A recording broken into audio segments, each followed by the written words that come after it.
ములుగు జిల్లా వెంకటాపురం మండలంలోని కేశవాపూర్ తుర్కపల్లి గ్రామాల్లో ఉపాధి హామీ పనులు జరుగుతున్న ప్రాంతాలను మంత్రి సీతక్క పరిశీలించారు. అనంతరం కూలీలకు చల్ల ప్యాకెట్లు అందించారు. ఎండ తీవ్రతతో అవస్థలు పడకూడదని ఉదయం 10 గంటల లోపే పని ముగించుకుని ఇళ్లకు వెళ్లాలని సూచించారు. కేంద్ర ప్రభుత్వం ఉపాధి హామీ పనులను తొలగించాలని చూస్తోందని, కొత్త యాప్లతో ప్రజలు తీవ్ర ఇబ్బందులు ఎదుర్కొంటున్నారని మంత్రి సీతక్క మండిపడ్డారు.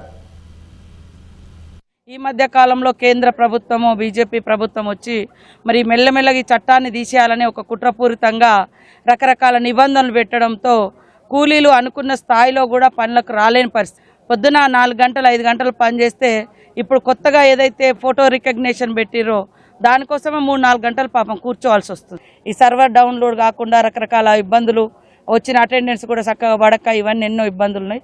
అవన్నీ కూడా అర్థం చేసుకోవాలనే ఉద్దేశంతో మేము కూడా ఎట్లా ఉంది దాన్ని ఫీల్డ్ విజిట్ చేసి తెలుసుకొని తద్వారా కేంద్ర ప్రభుత్వం మీద ఒత్తిడి పెంచాలనే ఉద్దేశంతో మరి ఈరోజు మన కేశవాపురం రావడం జరిగింది. ఎండలు బాగా విపరీతంగా ఉన్నాయి. మన రాష్ట్ర ప్రజలకు ముఖ్యంగా ఉపాధి హామీ కూలీలకు పేరున విజ్ఞప్తి చేస్తూ ఉన్నాం.